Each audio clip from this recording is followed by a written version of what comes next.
Good evening বন্ধুরা, কেমন আছো সবাই? আজকে চলো সন্ধ্যা টন্ধা দেওয়া হয়ে গেছে, এখন বিকালের একটু খাওয়ার জন্য ব্যবস্থা করছি। তাই ভাবলাম কি বানাই ঝটপট করে। তো ভাবলাম আজকে তো ক্যাপসিকাম আছে, ফ্রেশ ক্যাপসিকাম এনেছে বাজার থেকে। তো ভাবলাম ক্যাপসিকাম একটু আমি বড়া করে নিই, আর চার সাথে আর বিস্কুট তো থাকবেই, ওইটা আমরা আজকে ইভিনিংয়ে খাবো।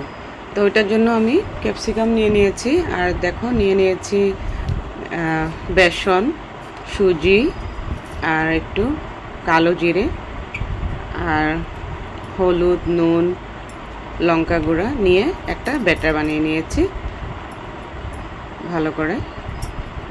তো এটা হলো সব থেকে ঝটপট করে একটা কিছু খাওয়ার ব্যবস্থা করা বিকালে।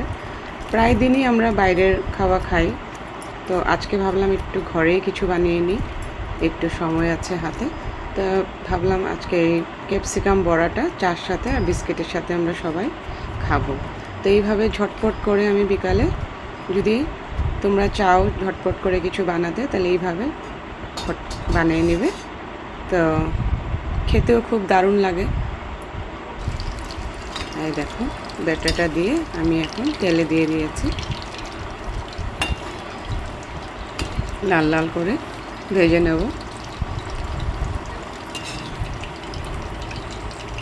ঠিক আছে বন্ধুরা, তোমরা কে কী খাচ্ছ বিকালে ইভিনিংয়ে আমাকে নিশ্চয়ই জানাও কেমন। তো আমাদের ঘরে তো আজকে ক্যাপসিকাম বড়া, চা আর বিস্কিট আমরা ইভিনিংয়ে খাওয়া দাওয়া হবে, তাই রেডি করছি। দেখো এইভাবে লাল লাল হয়ে গেছে ভাজাটা। তো এইভাবে লাল লাল হয়ে যাওয়ার পরে আমি এইভাবে উঠিয়ে নেব। এটা কিন্তু টমেটো সস বা চিলি সসের সাথে খেতেও খুব দারুণ লাগে। এভাবে দেখো প্রায় রেডি হয়ে গেছে। তো এইভাবে ভেজে নেব। তারপর আমি একটু ব্ল্যাক পেপার অ্যাড করে দিলাম, এটা খেতে কিন্তু খুব দারুণ লাগে। আমি টমেটো সস আর এগুলো নেব না আজকে।